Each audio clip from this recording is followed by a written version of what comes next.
हरियाणा प्रदेश के साथ पक्षपात किया गया है। मैं भी चाहता हूं पंजाब में शांति हो, पंजाब का उग्रवाद खत्म हो, लेकिन अगर कोई हरियाणा के साथ कुठाराघात करे, हरियाणा के लोगों को अपमानित करके, हरियाणा प्रदेश को कमजोर करके, हरियाणा के हिस्से के पानी को कम करके, हरियाणा की राजधानी पंजाब को दे करके अगर कोई वहां शांति स्थापित करना चाहता है तो ये मेरे प्रदेश के लोगों के साथ सरासर अन्याय है। मैं इस अन्याय को कदापि सहन नहीं करूंगा और आखिरी दम तक हरियाणा प्रदेश के लोगों के साथ खड़ा होकर के हरियाणा के साथ न्याय कराने का काम करूंगा। साथियों, जब चौधरी देवीलाल ने न्याय युद्ध शुरू किया था, उसका समापन दिल्ली में करके और चौधरी देवीलाल ने कांग्रेस के खिलाफ बिगुल बजाया था जींद की धरती से, समस्त हरियाणा सम्मेलन के नाम से। जैसे आज आप लाखों की संख्या में आज यहाँ आए हो, इसी तरह जींद के हुसुड्डा के ग्राउंड के अंदर लाखों की संख्या में हरियाणा प्रदेश के लोग चल करके आए थे और चौधरी देवीलाल को अपना आशीर्वाद समर्थन दे करके कहा था कि हम आपको प्रदेश की बागडोर सौंपना चाहते हैं। हमें आपसे उम्मीद है आप हरियाणा के हितों को कमजोर नहीं होने देंगे। जिन लोगों ने हमारे हितों को कमजोर किया, उन लोगों को सत्ता से बाहर करेंगे। साथियों, चौधरी देवीलाल ने इसी धरती से ऐलान किया था और कहा था कि आप मुझे आशीर्वाद दोगे तो मैं ऐसी परंपराएं हरियाणा प्रदेश में शुरू करूंगा जो आज तक देश में किसी ने लागू नहीं करी। चौधरी देवीलाल ने सबसे पहले अपने संबोधन में, अपने भाषण में हरियाणा प्रदेश के लाखों लोगों को संबोधित करते हुए कहा था कि अगर आप मुझे सत्ता सौंपोगे तो मैं हरियाणा प्रदेश के हर बुजुर्ग जिसकी उम्र 60 वर्ष होगी उसको 100 रुपया माहवार पेंशन दे करके सम्मान देने का काम करूंगा। साथियों, चौधरी देवीलाल ने इसी धरती पे वायदा किया था और कहा था कि आज मेरे प्रदेश का किसान कमजोर है, आज मेरे प्रदेश के मजदूर की अनदेखी हो रही है, आज छोटा दुकानदार पिस रहा है। इसलिए मैंने ये फैसला ले लिया कि हरियाणा प्रदेश में सत्ता में आने के बाद जहां किसान का, छोटे दुकानदार का और गरीब मजदूर का 10-10 हजार रुपये का कर्जा माफ करूंगा। वहीं कहा था गरीब की बेटी की शादी में दिक्कत कठिनाई ना आए, उसके लिए 5100 रुपये कन्यादान के भी देने का काम करूंगा। मुझे अच्छी तरह से याद है, चौधरी बंसीलाल मुख्यमंत्री थे। चौधरी बंसीलाल कह रहे थे चौधरी देवीलाल तो बका रहे हैं, लेकिन चौधरी देवीलाल ने कहा कि मैं कानून बना दूंगा। और आपके आशीर्वाद से जब मुख्यमंत्री बने, चौधरी देवीलाल ने विधानसभा में कैबिनेट की पहली बैठक बुला करके अपने कैबिनेट सेक्रेटरी को आदेश दे दिया कि जाओ लिख करके लेकर के आओ, 100 रुपया माहवार पेंशन 60 वर्ष के बुजुर्ग को दूंगा। लिख के लाओ 100 रुपया माहवार पेंशन, नीचे लिखो 10,000 के कर्जे माफ और उसके नीचे लिखो 5100 रुपये कन्यादान के। वो तीनों बातें लिख करके कैबिनेट में आई। चौधरी देवीलाल ने कैबिनेट से पास करवा के और तीनों के तीनों आपसे किए हुए वायदों को पूरा करने का काम किया था। साथियों, इस धरती ने हमेशा हमें ताकत दी। उसके बाद जब जब भी हरियाणा प्रदेश में बदलाव आए, हरियाणा प्रदेश में पिछले 20 वर्षों से 10 वर्ष की कांग्रेस पार्टी का राज है और इन 10 वर्षों में भारतीय जनता पार्टी इस प्रदेश में सत्ता में रही है। साथियों, मैं बात करूं कांग्रेस के 10 साल के राज की, तो कांग्रेस के राज में केवल और केवल हमारे कृषि प्रधान देश को इस भूपेंद्र सिंह हुड्डा ने CLU प्रधान प्रदेश बनाने का काम किया था। किसानों की 72,000 एकड़ जमीन को दफा 4-6 के नोटिस दे करके किसान को औने पौने दाम पे बेशुम कीमती जमीन को बेचने पे मजबूर कर दिया था। कांग्रेस पार्टी के 10 साल के राज में अनेक ऐसे घोटाले हुए थे कि पूरे देश में कांग्रेस पार्टी की वजह से पूरी दुनिया में हमारा देश बदनाम हो गया था। उसके बाद के जो 10 साल थे भारतीय जनता पार्टी के, अगर मैं उसकी विस्तार से चर्चा करूंगा तो बहुत लंबा समय लग जाएगा। साथियों, भारतीय जनता पार्टी का राज बनने के बाद जहां देश के प्रधानमंत्री नरेंद्र मोदी ने लोगों के साथ बड़े बड़े वायदे करके सत्ता में आए थे, सत्ता में रहते हुए जो वायदे लोगों से किए पूरा करना चाहिए था, वायदे पूरे करने की बजाय लोगों को परेशानी कैसे हो इस तरह के फैसले लेने शुरू कर दिए। याद होगा मोदी जी कहा करते थे हर घर में 15-15 लाख दूंगा। ये भी कहा था कि कांग्रेस के राज में जो धन लूट करके विदेश के बैंकों में जमा कराया गया है वो काला धन वापिस लाऊंगा, हर आदमी के खाते में 15-15 लाख जमा कराऊंगा। जब सरकार बनने के बाद पूछा गया पैसा दिया नहीं तो कहने लगे जुमला था। वहीं साथियों, किसान के साथ बड़ा धोखा किया। ये कहा था कि स्वामीनाथन की रिपोर्ट को लागू करूंगा। ये भी कहा था कि 2022 के अंदर किसान की फसल के दाम 2 गुना कर दूंगा और कहा था एमएसपी का कानून बना दूंगा। 13 महीने तक किसान को दिल्ली के चारों तरफ बॉर्डर पे बिठा करके 750 से ज़्यादा किसानों की शहादत लेकर के मोदी को समझ में आया था कि किसान मर सकता है लेकिन घर वापसी नहीं करेगा, इन तीनों काले कानूनों को खत्म करा करके जाएगा। एक समय उस वक्त ऐसा भी आया था जब मैं उस किसान आंदोलन के अंदर आप लोगों के आशीर्वाद से किसानों के साथ लड़ाई लड़ रहा था, खड़ा था। मुझे किसान नेताओं की तरफ से ये कहा गया कि अगर सही मायने में आप हमारे मददगार हो, हमने पूरे देश के राजनेताओं के बीच में एक बात रखी है कि अगर आप हमारी मदद करना चाहते हो तो पहले पदों से इस्तीफा दे करके आओ, आप भी कोई बड़ा फैसला लो। मैंने अपने साथियों से बात करी और फैसला लिया कि हम चौधरी देवीलाल जी की नीतियों को आगे बढ़ाएंगे, हम उनके दिखाए हुए रास्ते पे चलेंगे। और फैसला ले लिया कि 26 जनवरी तक या तो तीनों काले कानून खत्म हो जाएंगे, अगर ये काले कानून खत्म नहीं किए गए तो 27 जनवरी को इस्तीफा दे करके किसानों के साथ खड़ा हो जाऊंगा। 26 जनवरी को काले कानून खत्म नहीं हुए थे। 27 जनवरी को विधानसभा में जाकर के अध्यक्ष के मुंह पे इस्तीफा मार के और 27 जनवरी को किसानों के बीच में जाकर के खड़ा हो गया था, किसानों की लड़ाई लड़ी और तब तक उस लड़ाई में उनके साथ रहा था जब तक किसान के साथ सरकार की तरफ से जो भेदभाव किया जा रहा खत्म नहीं हो गया था। साथियों, भाजपा के राज में न केवल महंगाई बढ़ी, भ्रष्टाचार बढ़ा, भाजपा के राज में कानून व्यवस्था खत्म होगी। वहीं हमारे पढ़े लिखे नौजवान को जमीन बेच करके विदेश जाने पे मजबूर होना पड़ा, बेरोजगारी बढ़ गई। उसके साथ साथ साथियों, जहां बेरोजगारी बढ़ी है वहीं हमारे प्रदेश के अंदर नशा बढ़ गया, अपराध बढ़ गया। आज इस प्रदेश का किसान दुखी है, आज इस प्रदेश का मजदूर दुखी है, आज इस प्रदेश का व्यापारी और कर्मचारी दुखी है।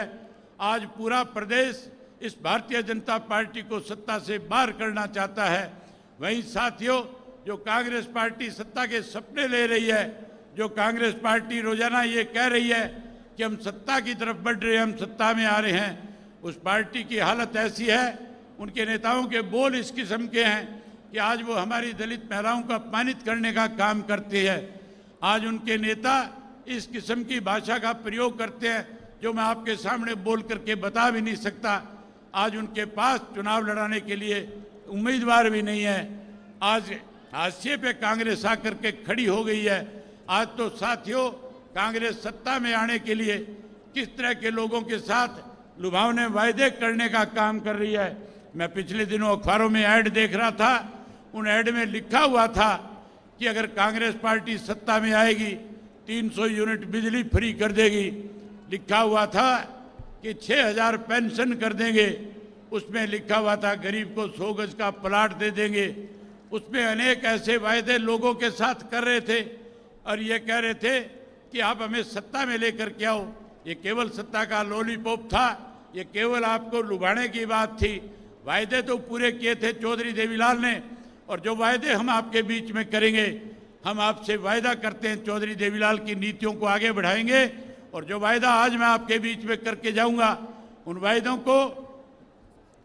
को बहुजन समाज पार्टी और इंडियन नेशनल लोकदल पार्टी की सरकार बनने के बाद हम पहली कलम से पूरा करने का काम करेंगे। वायदे अगर पूरे किसी ने किए तो उत्तर प्रदेश के अंदर बहन मायावती ने मुख्यमंत्री बनने के बाद किए थे। जहां गरीब को नौकरी दी, वहीं गरीब आदमी को कैसे अमीर आदमी के बराबर खड़ा किया जाए, इसलिए उन्होंने उनको कम ऋण के ऊपर पैसा दे करके ऊपर आगे बढ़ाने का काम किया था। कैसे गरीब आदमी का उत्थान हो, इसके लिए संघर्ष किया, लड़ाई लड़ी थी। आज जो वायदे मैं आपके बीच में करूंगा, आप हमें सत्ता में लेकर के आओ, सरकार बढ़ाओ। आपकी सरकार बनने के बाद जो बातें आज मैं आपके बीच में कह करके जाऊंगा, उनको पूरा करने का काम करूंगा। साथियों, मैं आपसे एक बात कोई भी वायदा आपसे करने से पहले आपसे एक बात पूछना चाहता हूं। अगर आप मेरी बात से सहमत होंगे तभी मैं आपके सामने अगली बात रखने का काम करूंगा। मैं आपसे पूछना चाहता हूं, क्या आपको मेरी कही हुई बात पे विश्वास और भरोसा है या नहीं है? आपको यह विश्वास है कि जो बात मैं आपके बीच में कह करके जाऊंगा, सत्ता में आने के बाद उसको पूरा भी करके दिखाऊंगा? अगर आप मेरी बात से सहमत हैं तो एक बार दोनों हाथ उठा करके कहो कि सहमत हैं। साथियों, चौधरी देवीलाल जी ने 100 रुपया पेंशन बढ़ाई थी, आज से 35 वर्ष पहले बढ़ाई थी। वो 100 रुपया आज के 10,000 से भी ज्यादा है। आज किसी ने पेंशन बढ़ाई तो चौधरी ओम प्रकाश चौटाला जी ने उसको आगे बढ़ाने का काम किया था। साथियों, कांग्रेस के लोग कह रहे हैं 6,000 करेंगे। मैं उन कांग्रेसियों से पूछना चाहता हूं, 10 साल राज था, कहां मर गए थे तुम? तब तुमने पेंशन क्यों नहीं बढ़ाई? आज केवल लालच दिया जा रहा है। ये रीत चौधरी देवीलाल ने चलाई थी, इस रीत को आगे चौधरी ओम प्रकाश चौटाला ने बढ़ाया था और इसको और आगे ले जाने का काम बहुजन समाज पार्टी और इंडियन नेशनल लोकदल पार्टी दोनों मिलकर के करेगी। हम 100 रुपये वाली पेंशन 7500 रुपया महीना करके बुजुर्गों का मान सम्मान बढ़ाने का काम करेंगे। वही साथियों, आज हमारे प्रदेश में बेरोजगारी देश में सबसे ज्यादा है। 2 लाख से ज्यादा पद सरकारी नौकरियों के खाली पड़े हैं। मैं अनेक गांवों में गया हूं, छोटे छोटे बच्चे जो है पलायन करके विदेशों में अपनी जमीनें बेच के, हम उन बच्चों के लिए अच्छी पॉलिसी बनाने का काम करेंगे। और वहीं हर घर से एक पढ़े लिखे नौजवान बच्चे को, चाहे वो बेटा है बेटी है, उसको सरकारी नौकरी कानून बना करके देने का काम करेंगे। जो बच्चा नौकरी से वंचित रह जाएगा उसे मायूस नहीं होने देंगे। हम उस बच्चे को जब तक नौकरी नहीं लग जाएगा 21,000 रुपया बेरोजगारी भत्ता दे करके उसका मान सम्मान बढ़ाएंगे। वहीं उसके साथ साथ हमारी लाखों हजारों की संख्या में माताएं बहनें आई बैठी है। मोदी इनसे झूठ बोल रहा था, कह रहा था कि मैं माताओं बहनों को चूल्हे से पूछा छुड़ा दूंगा, कहता था घर घर में गैस का कनेक्शन पहुंचा दूंगा, गैस का सिलेंडर मुफ्त में दूंगा। आज कांग्रेस वाले कहते हैं 500 का कर देंगे। ये 10 साल में जो 250 रुपये में चौटाला साहब के राज में मिला करता था, इन्होंने महंगा किया था, महंगाई बढ़ाई थी। ये लोग आज केवल बरगलाने के लिए, आज केवल वोट हासिल करने के लिए इस तरह की बात कहते हैं। आपको माताओं बहनों को चिंता करने की जरूरत नहीं है। आप सरकार बढ़ाओ। संगठन की सरकार बनने के बाद फिर मैं भरी सभा में आपसे वायदा करता और कहता हूं कि सरकार बनने के बाद महीने की 1 तारीख को हरियाणा प्रदेश की बहुजन समाज और इंडियन नेशनल लोकदल पार्टी की सरकार की तरफ से आपको गैस का सिलेंडर हर महीने मुफ्त में मिला करेगा। जहां आपको गैस का सिलेंडर फ्री में दूंगा, वहीं माताओं और बहनों को 1100 रुपये उस सिलेंडर के साथ आपके खाते में जमा कराऊंगा, ताकि आपकी रसोई बढ़िया चले, किसी किस्म की दिक्कत ना आए। वहीं उसके साथ साथ साथियों 4 काम और करूंगा। मुफ्त में पानी पीने का हर घर में टूंटी पहुंचा करके देने का काम करेंगे। ये तो बिजली के कहते हैं 300 यूनिट माफ करेंगे, मैं कहता हूं बिजली के मीटर पड़वा करके मनोहर लाल खट्टर के घर भिजवा दूंगा।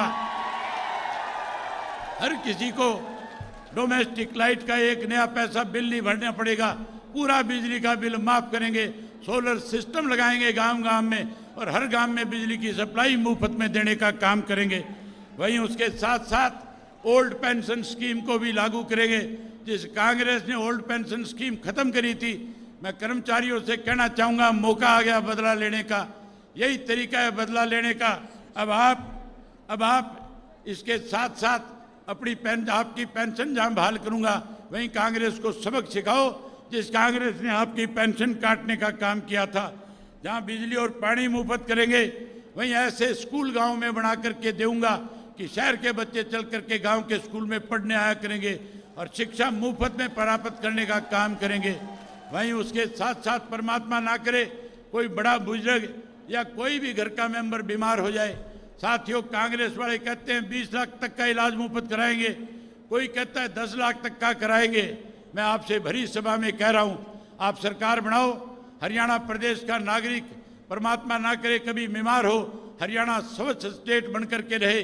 अगर कोई बीमार हो जाएगा तो चाहे कलकत्ता बंबई जाके भी इलाज कराए, हम उसका इलाज मुफ्त में कराने का काम करेंगे, एक पैसा उसका खर्च नहीं होने देंगे। वहीं उसके साथ साथ साथियों, आज जो नौकरियां जिस तरह से आज हरियाणा प्रदेश के अंदर पर्ची खर्ची की बात की जाती है, ये पर्ची खर्ची वालों के तो करोड़ों करोड़ों रुपए दफ्तरों में पकड़े गए हैं। वहीं उसके साथ साथ आज अनुसूचित जाति के लोगों को, आज बैकवर्ड क्लास के लोगों को आज कौशल रोजगार योजना के तहत नौकरी से वंचित किया जा रहा है। हम इस कौशल रोजगार योजना को खत्म करेंगे, पक्की नौकरी का प्रबंध करेंगे। और वहीं उसके साथ साथ जो आंगनवाड़ी वर्कर है, उसके साथ साथ जो आपकी आशा वर्कर है, और उसके साथ साथ जो सफाई का कर्मचारी है, और उसके साथ जो आपका नरेगा का कर्मचारी है, हम उनको पक्का करने का काम करेंगे। वहीं नरेगा के मजदूर की दिहाड़ी 700 रुपया करने का काम करूंगा, और उसके साथ 365 दिन काम मिले इसका भी इंतजाम करके देने का काम करूंगा। वहीं साथियों, गरीब आदमी को 100 गज के प्लाट देंगे। चौधरी देवीलाल आवास योजना के तहत आपको पक्का मकान बना करके भी देने का काम करेंगे। वहीं आज हर व्यक्ति पोर्टल से दुखी है, परेशान है, हर कोई पोर्टल बंद करवाना चाहता है। मैं आपसे पूछना चाहता हूं, क्या आप भी पोर्टल बंद करवाना चाहते हो कि नहीं चाहते हो? अगर पोर्टल बंद कराना चाहते हो तो बोल के बताओ, पोर्टल बंद होना चाहिए।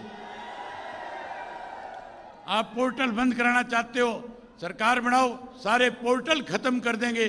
केवल और केवल राशन कार्ड होगा, जिससे आपको सारी सुविधाएं प्रदान करने का काम करेंगे। ये सारी बातें आपके सामने कहने के लिए आज आपके बीच में आया हूं। मैं उम्मीद करूंगा कि 5 तारीख तक दोनों पार्टी के कार्यकर्ता सारे के सारे साथी जो है लगातार 5 तारीख तक एक एक घर में जाएंगे, और जो बातें मैंने आपके बीच में कही है उन बातों का प्रचार और प्रसार करेंगे, लोगों का दिल जीतेंगे, और फिर से 20 साल का संन्यास खत्म करेंगे, और इंडियन नेशनल लोकदल पार्टी और बहुजन पार्टी को सत्ता में लेकर के आएंगे। मैं जब यात्रा पे था, जब मैं परिवर्तन यात्रा कर रहा था, सावन का महीना था, नरवाना विधानसभा क्षेत्र के गाँव में आया था। मेरी माताएं बहनें टोलियां बना करके मुझे कभी किसी दरख्त के नीचे बैठे मिल रही थी, कोई मंदिर में बैठी मिल रही थी, कोई किसी दरवाजे में मिल रही थी। मैं उनसे पूछ रहा था कि आप यहाँ बैठ करके क्या कर रही हो? कह रही है सावन का महीना है, हम सत्संग कर रही हैं। मैंने कहा इस सत्संग के लिए कोई जगह नहीं है। कहने लगी हमारे पास कोई जगह नहीं है। मैं माताओं बहनों को विश्वास दिलाता हूँ, सरकार बनने के बाद हर गांव के अंदर माताओं और बहनों के लिए सत्संग भवन बना करके भी देने का काम करूंगा। साथियों, बातें बहुत सारी थी आपके बीच में कहने के लिए, लेकिन बहन मायावती जी को वापस जाना है। इनके हेलीकॉप्टर की उड़ान 3:30 बजे से बाद में उनको दिक्कत आएगी, इसलिए मैं आपके बीच में आपका समय न लेकर के आप सबसे एक आग्रह करूंगा कि बहन मायावती जी जब तक आपको एक एक बात कह ना दे, कोई भी साथी अपनी जगह से हिलेगा नहीं। सब साथी बहन मायावती जी का संदेश सुन करके जाएंगे। वहीं चौधरी ओम प्रकाश चौटाला जी भी आप सबको आशीर्वाद देने का काम करेंगे। आप लाखों की संख्या में आए, आपने लाखों की संख्या में आकर के आज चौधरी देवीलाल के प्रति अपने श्रद्धा सुमन अर्पित किए। मैं आप सबका बहुत आभार व्यक्त करता हूं, आपका धन्यवाद व्यक्त करता हूं, और आपसे उम्मीद करता हूं कि अब की बार इंडियन नेशनल लोकदल पार्टी और बहुजन पार्टी की सरकार बनाने में बड़ा योगदान करने का काम करोगे। एक बार चौटाला साहब को और बहन मायावती जी को विश्वास दिलाओ कि हम आपकी सरकार बनाने जा रहे हैं। दोनों हाथ खड़े करके जोर से कहो, सरकार बनाने जा रहे हैं। आप सब ने मेरी बात सुनी, आप सबका बहुत धन्यवाद। जय हिंद, जय हरियाणा। सम्मानित साथियों, अब हम आमंत्रित करते हैं बहुजन समाज पार्टी की राष्ट्रीय अध्यक्ष, उत्तर प्रदेश की 4 बार रही मुख्यमंत्री, इस देश के शोषितों, पीड़ितों, गरीबों की मसीहा, सर्वे समाज के मान और सम्मान का प्रतीक आदरणीय बहन कुमारी मायावती जी से निवेदन पूर्वक आग्रह करते हैं कि आएं और इस जनसभा को संबोधित करने का काम करें। सम्मानित साथियों, गंभीरता से सुनना, गंभीरता से। हुटिंग कोई नहीं करेगा, कोई व्यक्ति हुटिंग नहीं करेगा। बिल्कुल गंभीरता से सुन करके गंभीरता से सरकार बनाने का काम करो। आदरणीय बहन कुमारी मायावती जी।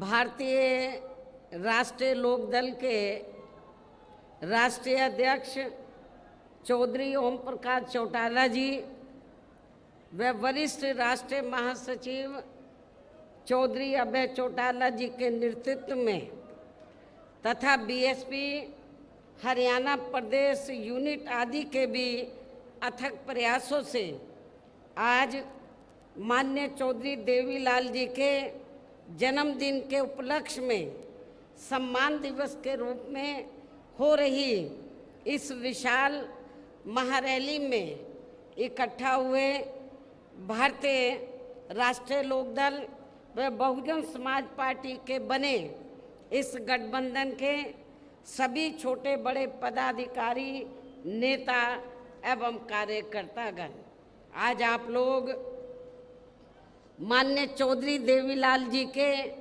जन्मदिन को इसे सम्मान दिवस के रूप में मनाने के साथ साथ यहाँ हरियाणा प्रदेश में विधानसभा के लिए हो रहे आम चुनाव में अपने बने इस गठबंधन के उम्मीदवारों के भी समर्थन में हमें सुनने के लिए यहाँ भारी संख्या में इकट्ठा हुए हैं।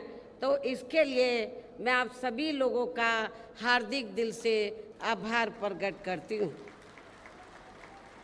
और जिनको अर्थात गठबंधन के उम्मीदवारों को कामयाब बनाने के लिए भारतीय राष्ट्रीय लोकदल के राष्ट्रीय अध्यक्ष चौधरी ओम प्रकाश चौटाला जी व वरिष्ठ राष्ट्रीय महासचिव चौधरी अभय चौटाला जी और इनके सभी साथीगण तथा बीएसपी के भी नेशनल कोऑर्डिनेटर श्री आकाश आनंद व यहाँ के संयोजक श्री रणधीर बेनीवाल और इनके भी सभी साथीगण पूरे जी जान से लगे और इस गठबंधन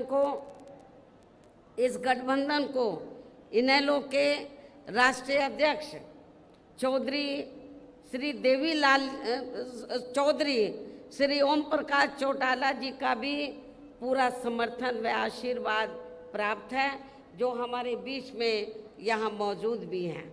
और अब मैं यहाँ आपके हरियाणा प्रदेश में अपने इस गठबंधन की, अपने बने इस गठबंधन की सरकार बनाने के संबंध में कुछ ज़रूरी बातें आप लोगों के सामने रखूं।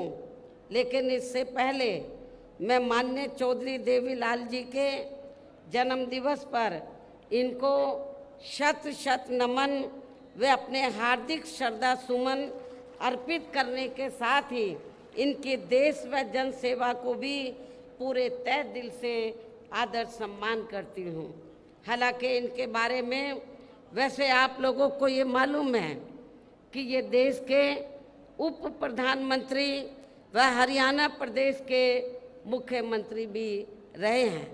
साथ ही इन्होंने यहाँ के हरियाणा को अलग से राज्य बनाने में भी अपनी काफ़ी सक्रिय व निर्णायक भूमिका निभाई है।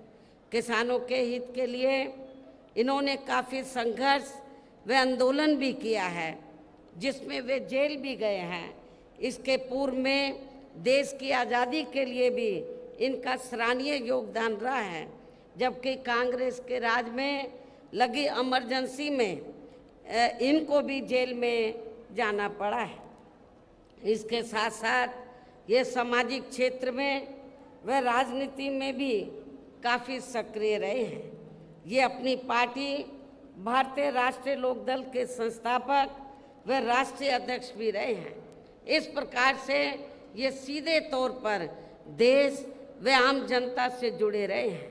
ऐसे महान व्यक्तित्व वे अपने समय में खासकर खुद के अपने समाज में तथा किसानों में भी अति लोकप्रिय रहे माननीय चौधरी देवीलाल जी का आज जन्म दिवस है, जिनकी जयंती को सम्मान दिवस के रूप में मनाने व इनके इस कार्यक्रम में मेरे मुख्य अतिथि के रूप में शामिल होने के साथ साथ अपने गठबंधन के सभी छोटे बड़े सम्मानित नेता एवं कार्यकर्तागण आदि भी यहाँ भारी संख्या में पहुँचे हैं। तो उसके लिए मैं खासकर चौधरी ओम प्रकाश चौटाला जी व चौधरी अभय चौटाला जी को तथा इनके परिवार के सभी सदस्यों को व इनके सभी अनुयायियों व समर्थकों आदि को भी इस शुभ अवसर पर हार्दिक बधाई एवं शुभकामनाएं देती हूँ। जो ये लोग उनके बताए हुए रास्तों पर चलकर उनके कारवां को आगे बढ़ाने में पूरे जी जान से लगे हैं। और वैसे भी इस समय यहाँ विधानसभा के लिए हो रहे आम चुनाव में यदि बीएसपी व इनेलो का बना ये गठबंधन अपनी सरकार बना लेता है तो फिर यही इनके लिए इस बार इनको सच्ची श्रद्धा भी होगी। इस उम्मीद के साथ ही यहाँ हो रहे विधानसभा चुनाव में अब मेरा ये कहना है कि अपने देश को आज़ाद हुए व भारतीय संविधान को भी लागू हुए यहाँ बरसों बीत चुके हैं और इस लंबी अवधि में केंद्र व आपके हरियाणा प्रदेश में भी विभिन्न विरोधी पार्टियों की सरकारें रही हैं।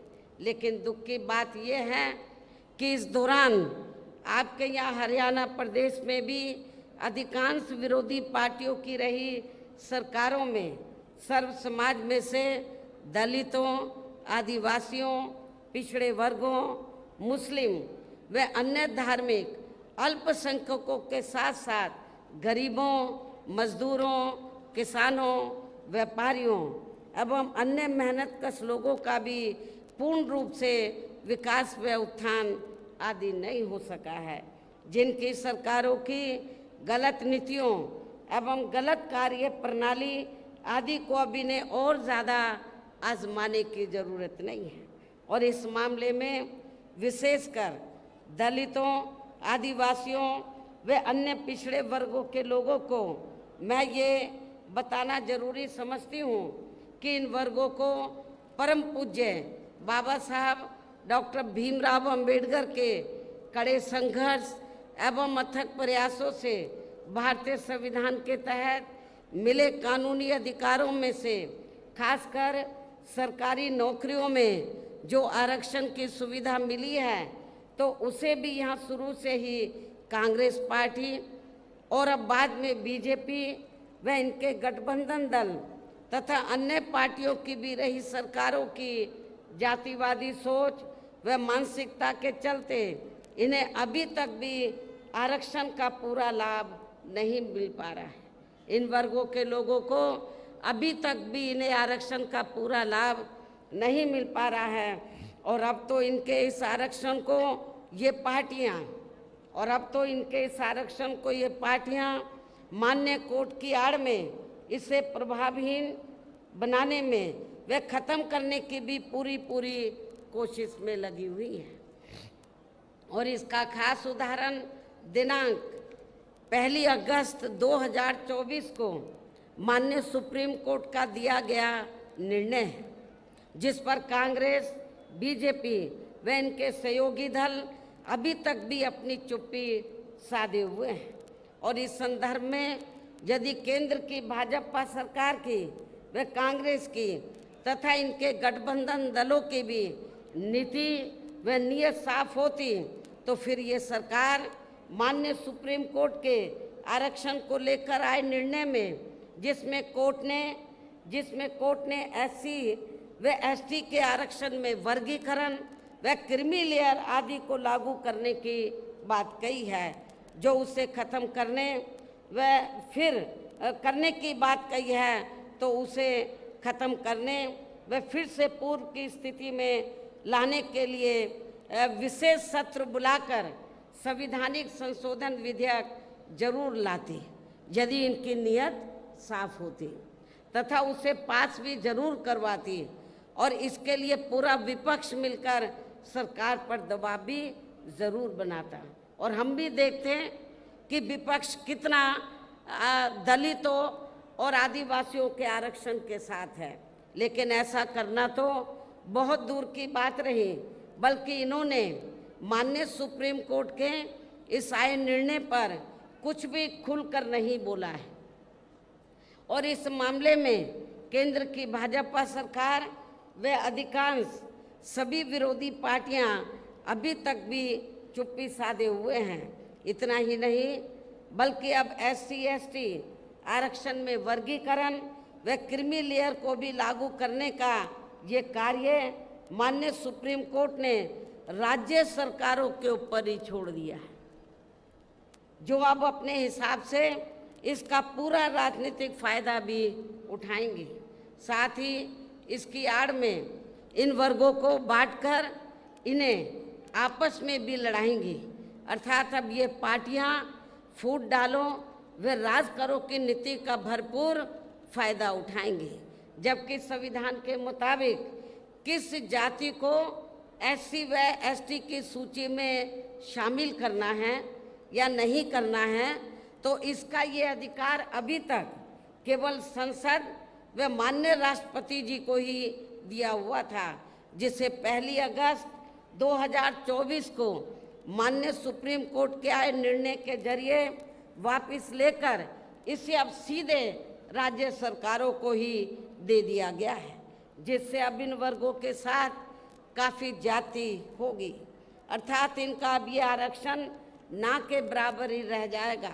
और अब कांग्रेस के श्री राहुल गांधी ने तो विदेश में जाकर इनके सभी आरक्षण को ही आगे वक्त आने पर ख़त्म करने का ही ऐलान कर दिया है।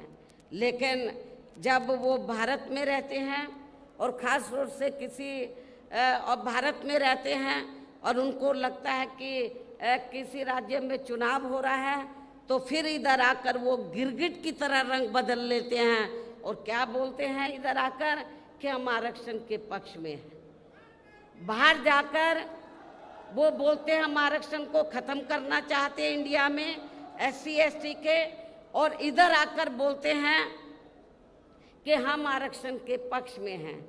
आप इसको कांग्रेस की क्या नीति समझेंगे?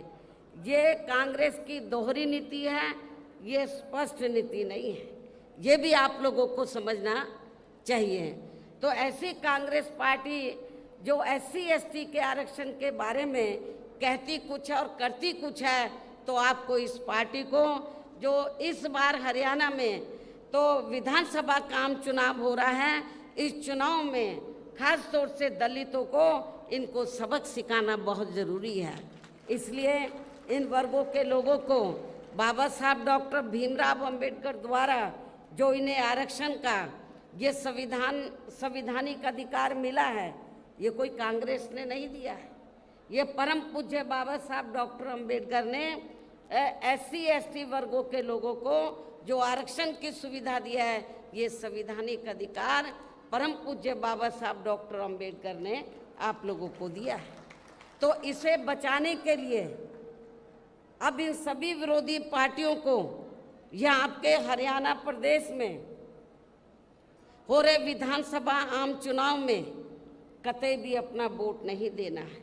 यदि आप लोगों को इससे बचाना अपने आरक्षण को, तो आप लोगों को कांग्रेस, बीजेपी एंड कंपनी के लोगों को कतई भी अपना वोट नहीं देना है। जो अभी तक भी माननीय सुप्रीम कोर्ट के इस आए निर्णय के संदर्भ में कुछ भी खुलकर बोलने के लिए तैयार नहीं है, ऐसी स्थिति में अब इन वर्गों को इस चुनाव में अपने बने इस गठबंधन की सरकार बनाकर इसे लागू होने से तब तक लटकाकर व रोक कर रखना है जब तक केंद्र की सरकार कोर्ट के इस निर्णय को संवैधानिक संशोधन के जरिए खत्म करके इसे पुरानी स्थिति में बहाल नहीं कर देती है। इसको आपको राज्यों में पास नहीं होने देने का, इसको लटका के रखना है सुप्रीम कोर्ट के जजमेंट को, निर्णय को। कब तक? जब तक केंद्र की सरकार कोर्ट के इस निर्णय को संवैधानिक संशोधन के जरिए खत्म करके इसे पुरानी स्थिति में बहाल नहीं कर देती है। और इसके लिए अब आप लोगों को इस चुनाव में या उन सभी विरोधी पार्टियों को सत्ता में आने से जरूर रोकना है जो माननीय सुप्रीम कोर्ट के आए इस निर्णय के पक्ष में है, समर्थन में है। और इनके स्थान पर अब आपको एक तरफा अपना वोट केवल बीएसपी व इनेलो के बने अपने इस गठबंधन को ही देना है, ताकि सत्ता में आकर या आपके स्टेट में, आपके हरियाणा प्रदेश में माननीय सुप्रीम कोर्ट के आए इस निर्णय पर कुछ हद तक अंकुश लगाया जा सके। जब तक पार्लियामेंट में ये संशोधन बिल पास नहीं होता है तो कम से कम ये गठबंधन की सरकार बनती है तो हम उसको लागू नहीं होने देंगे, इसको लटका कर रखेंगे। तो ये इसके लिए आप लोगों को अपने गठबंधन की सरकार बनाना बहुत ज़रूरी है। इतना ही नहीं बल्कि यहाँ विरोधी पार्टियों की ज़्यादातर रही जातिवादी मानसिकता के चलते देश में आज़ादी के बाद शुरू में केंद्र एवं अधिकांश राज्यों में भी काफ़ी लंबे समय तक सत्ता में आसीन रही कांग्रेस पार्टी ने व इनके सहयोगी दलों ने भी, और अब पिछले कुछ वर्षों से केंद्र एवं काफ़ी राज्यों में भी बीजेपी व अन्य जातिवादी पार्टियों की भी रही सरकारों ने इनका आरक्षण का कोटा अभी तक भी पूरा नहीं किया है, पूरा नहीं भरा है। आपके हरियाणा प्रदेश में भी काफ़ी सीटें खाली पड़ी हुई हैं, जबकि यूपी में जब मेरे नेतृत्व में 4 बार सरकार बनी, मैंने विशेष अभियान चलाकर जो सरकारी नौकरियों में रिजर्वेशन कोटा अधूरा पड़ा था या पूरा नहीं था, उसको मैंने विशेष अभियान चलाकर इसको पूरा कराया था। इसे फिर अंत में अधिकांश, और ये क्यों नहीं भरते हैं कांग्रेस, बीजेपी, जो अन्य पार्टियां इनका आरक्षण का कोटा ये पूरा क्यों नहीं करती हैं? क्योंकि उनको मालूम है कि लोग भूल भाल जाएंगे और इससे फिर अंत में अधिकांश किसी न किसी रूप में फिर ये पार्टियां इनकी नौकरियों को सामान्य वर्गों को ही दे देती हैं। पदोन्नति में आरक्षण को तो इन्होंने मान्य कोर्ट की आड़ में काफ़ी हद तक ख़त्म ही कर दिया है, और इस मामले में लगभग यही खराब स्थिति हमें यहाँ के हरियाणा प्रदेश में भी देखने के लिए मिल रही है। इसके साथ ही अब इन वर्गों के लोगों को प्राइवेट सेक्टर में आरक्षण दिए जाने की व्यवस्था किए बिना ही केंद्र व राज्यों में भी ज़्यादातर सरकारी कार्य यहाँ प्राइवेट सेक्टर के जरिए ही देश के अधिकांश बड़े बड़े पूंजीपतियों व धनना सेठों को ही दिए जा रहे हैं, जिसके कारण आपके यहाँ हरियाणा प्रदेश सहित पूरे देश में अब इन वर्गों के लोगों को आरक्षण का बहुत कम ही लाभ मिल पा रहा है। और अब इससे पूरे देश में दलितों व आदिवासियों के साथ साथ अन्य पिछड़े वर्गों को भी काफ़ी ज़्यादा नुकसान हो रहा है, जबकि अन्य पिछड़े वर्गों के लोगों को भी ये मालूम होना चाहिए, इन्हें मंडल कमीशन की रिपोर्ट के तहत आरक्षण की ये सुविधा केंद्र में कांग्रेस पार्टी की रही सरकार में नहीं बल्कि बीएसपी के कड़े संघर्ष एवं अथक प्रयासों से ही केंद्र में रही श्री बीपी सिंह की सरकार में ही मिली थी, जिसके लिए बीएसपी को काफ़ी संघर्ष करना पड़ा था, जिसका भी अब यहाँ जातिवादी विरोधी पार्टियों की चल रही सरकारें इन्हें पूरा लाभ नहीं दे पा रही हैं। इसके साथ ही श्री बीपी सिंह की सरकार में ही इन वर्गों के मसीहा परम पूज्य बाबा साहब डॉक्टर भीमराव अंबेडकर को भी यहाँ भारत रत्न की उपाधि से सम्मानित किया गया था, जिसके लिए वो हर प्रकार से पात्र भी थे, जो इनको बहुत पहले ही ये सम्मान मिल जाना चाहिए था, जिसके लिए विशेषकर कांग्रेस पार्टी प्रमुख तौर से जिम्मेवार व कसूरवार भी है। इससे इन वर्गों के प्रति इस पार्टी की हीन व जातिवादी मानसिकता साफ झलकती है, जिसने इनके कारवां को आगे बढ़ाने वाले वे हर मामले में समर्पित व्यक्तित्व मान्यवर श्री कांशीराम जी के देहांत होने पर केंद्र में रही इसी कांग्रेस पार्टी की सरकार के चलते हुए एक दिन का भी राष्ट्रीय शोक घोषित नहीं किया गया था। इन वर्गों के मामले में यहाँ मैं ये भी कहना चाहती हूँ, केंद्र द्वारा लोकसभा व विधानसभा चुनाव में महिलाओं को जो 33% आरक्षण देने की बात कही गई है, तो उसमें SC ST व OBC वर्गों की महिलाओं को अलग से कुछ भी आरक्षण नहीं दिया गया है।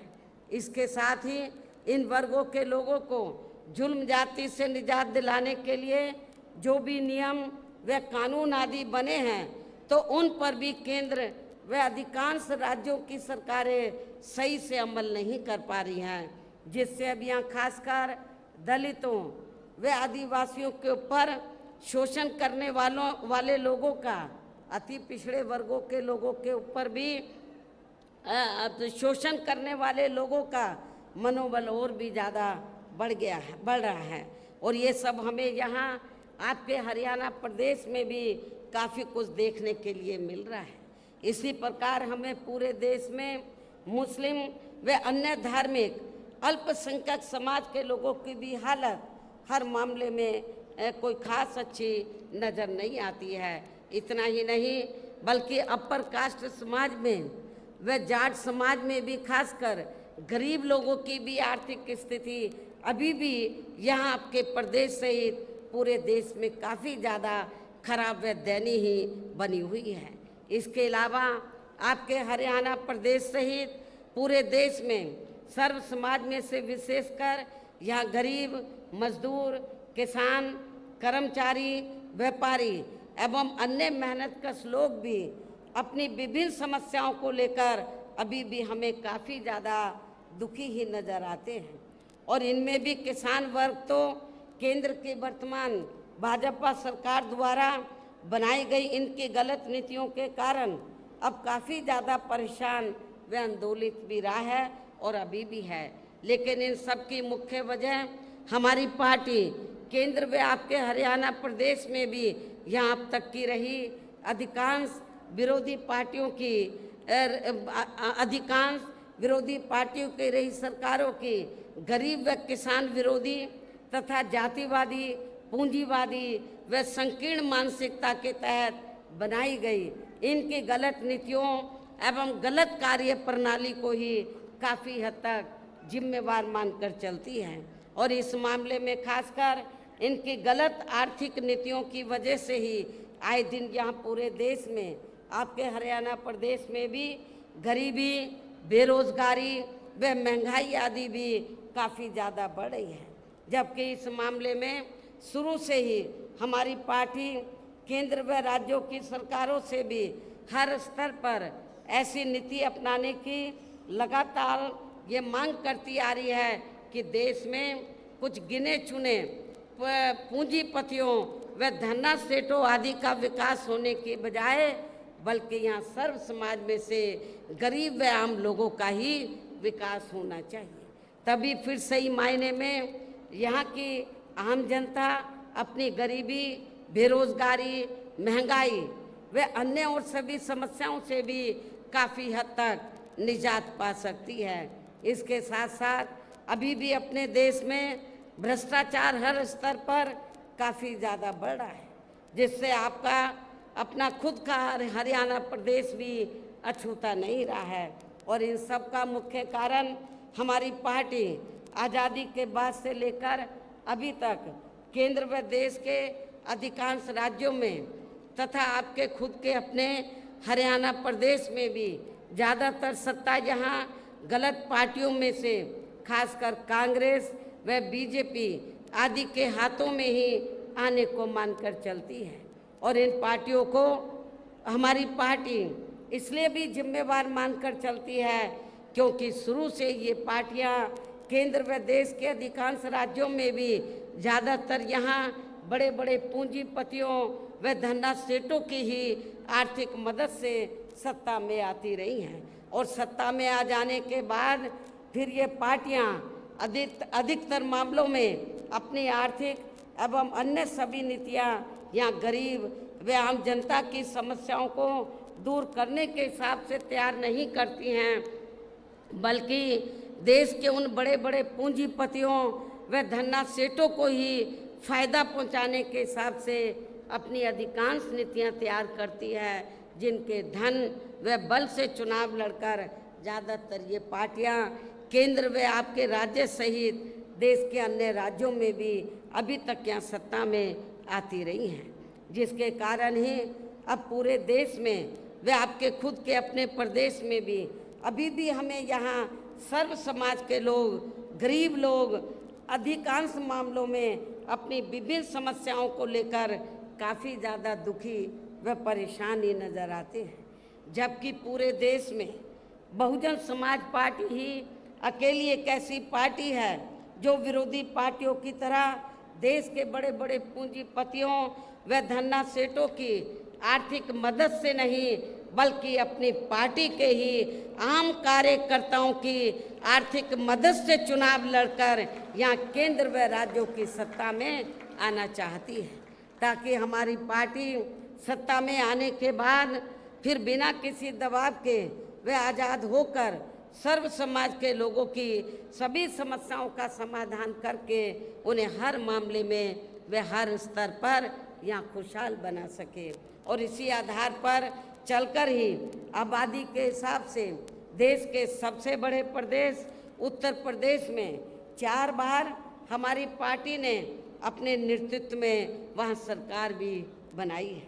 और हमने अपनी सभी चारों रही सरकारों में अपनी पार्टी की विचारधारा एवं सिद्धांतों के तहत चलकर वैसे तो वहाँ सर्व समाज के हितों का पूरा ध्यान रखा है, लेकिन सभी मामलों में प्राथमिकता पहले हमने वहाँ सर्व समाज में से विशेषकर उन दलितों, आदिवासियों, पिछड़े वर्गों, अक़लियत समाज के लोगों को तथा गरीब एवं असहाय लोगों को ही दी है, जिनकी वहाँ हर मामले में व हर स्तर पर सभी विरोधी पार्टियों की रही सरकारों में उनकी हीन, जातिवादी, संकीर्ण व पूंजीवादी सोच होने के कारण काफ़ी ज़्यादा उपेक्षा की गई है।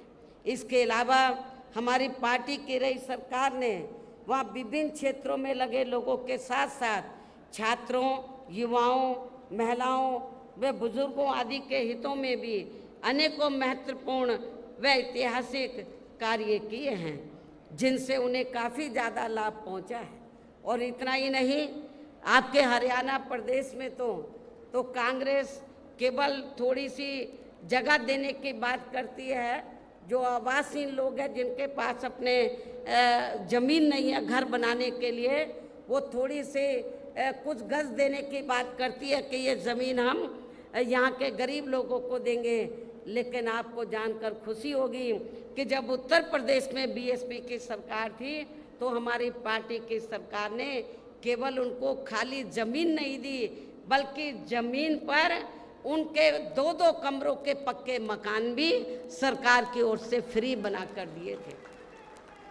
और जहाँ पर इनको ये पक्के मकान बना कर दिए, उनकी बस्ती डेवलप की, शिक्षा, चिकित्सालय, अन्य और सभी सुविधाएं हमने वहाँ इन लोगों को उपलब्ध कराई थी।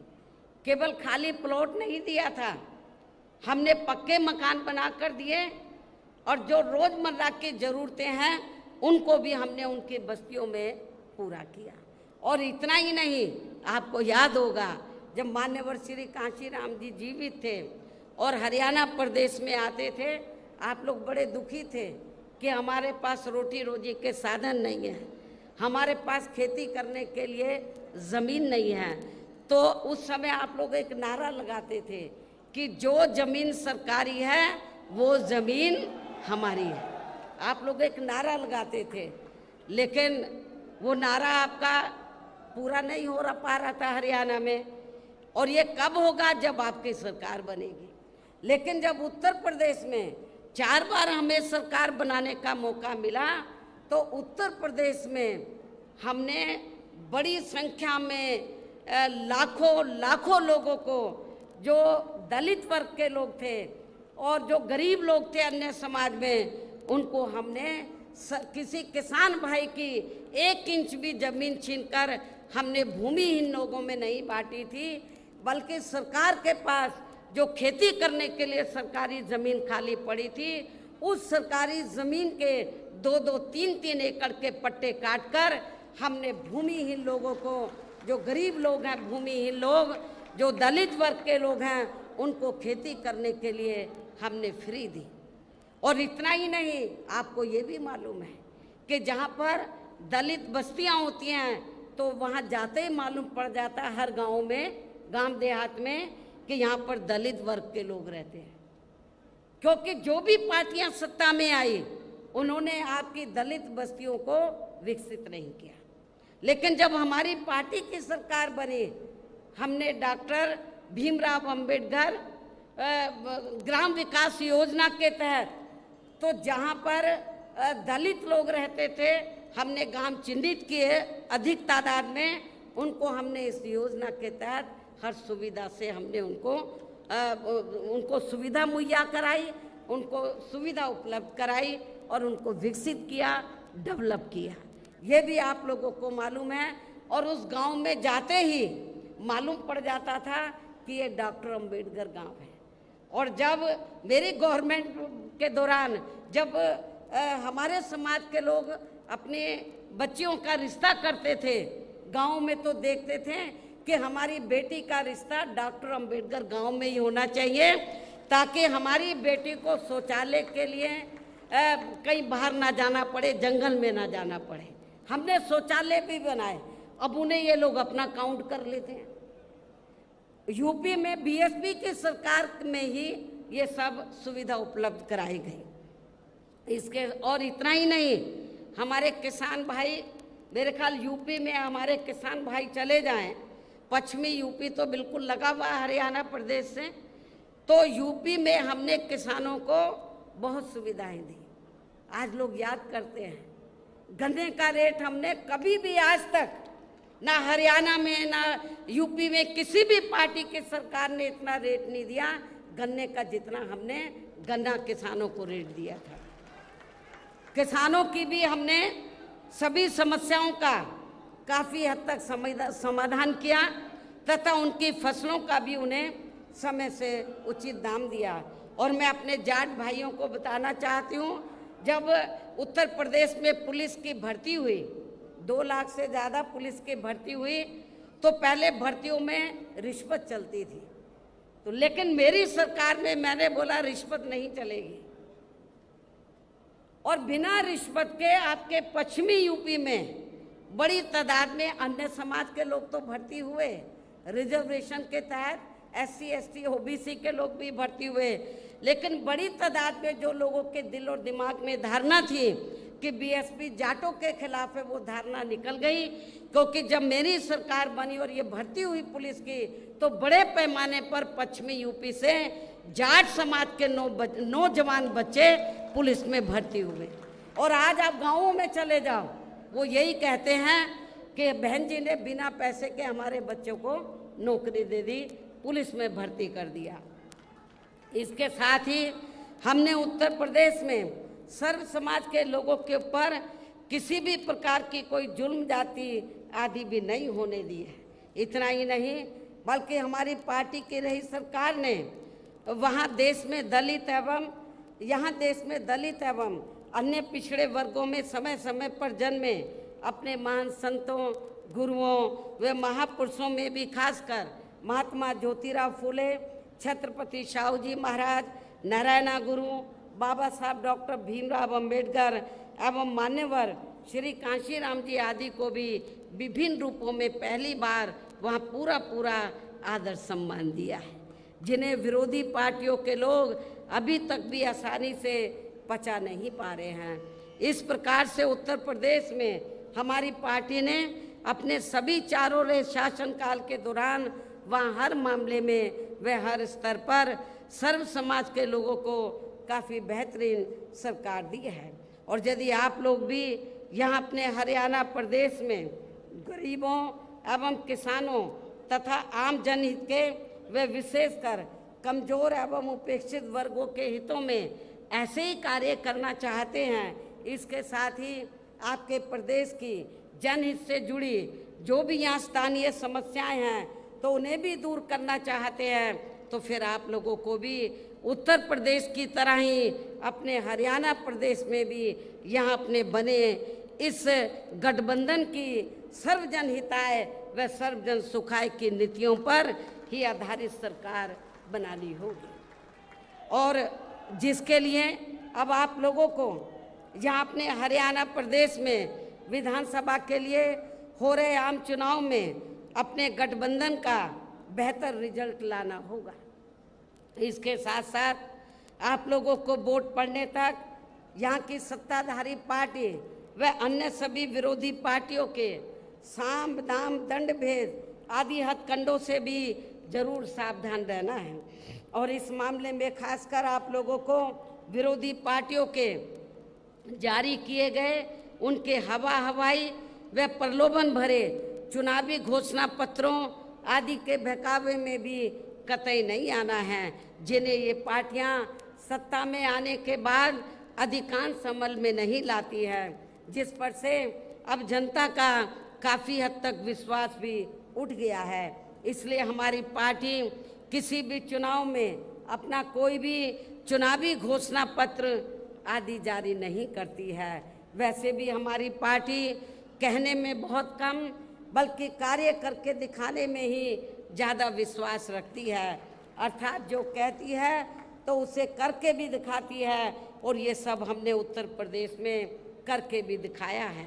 और अब संक्षेप में मेरा यही कहना है कि आप लोगों को अपने खुद के व अपने हरियाणा प्रदेश के भी हित में यहाँ बीएसपी व इनेलो के बने गठबंधन की ही सरकार बनाना बहुत ज़रूरी है। और अब आप लोगों को अपने इस गठबंधन के ही उम्मीदवारों को ज़्यादा से ज़्यादा कामयाब बनाना है, जिसके लिए बीएसपी के उम्मीदवारों को हाथी चुनाव चिन्ह के सामने वाले बटन को दबा के तथा भारतीय राष्ट्रीय लोक दल के उम्मीदवारों को चश्मा चुनाव चिन्ह के सामने वाले बटन को दबा के इन्हें जरूर जिताना है। और फिर सरकार बनने पर ये भी मैं बताना चाहती हूँ कि फिर सरकार बनने पर गठबंधन की ओर से आपके हरियाणा प्रदेश का मुख्यमंत्री चौधरी अभय चौटाला जी को ही बनाया जाएगा, जिनको मेरे आशीर्वाद के साथ साथ इनके पिता चौधरी ओम प्रकाश चौटाला जी का भी पूरा आशीर्वाद प्राप्त है। वैसे माननीय चौधरी देवीलाल जी का भी हमेशा इन पर आशीर्वाद बना रहा है। इनके साथ साथ गठबंधन की ओर से बीएसपी का एक डिप्टी सीएम दलित वर्ग का, बीएसपी की ओर से एक डिप्टी सीएम दलित वर्ग का तथा दूसरा डिप्टी सीएम अन्य पिछड़ा वर्ग या अपर कास्ट समाज में से ही बनाया जाएगा। ये डिप्टी सीएम कौन होंगे इसका फैसला चुनाव का नतीजा आने के बाद ही लिया जाएगा। इन्हीं जरूरी बातों के साथ ही अब मैं आप सभी लोगों से अपने इस गठबंधन के अधिकांश उम्मीदवारों को ज़्यादा से ज़्यादा उम्मीदवारों को जिताकर अपनी यहाँ सरकार बनाना जरूरी है, इसकी मैं पूरी उम्मीद भी करती हूँ। अंत में अब मैं केंद्र सरकार से देश में जातीय जनगणना कराने की भी विशेष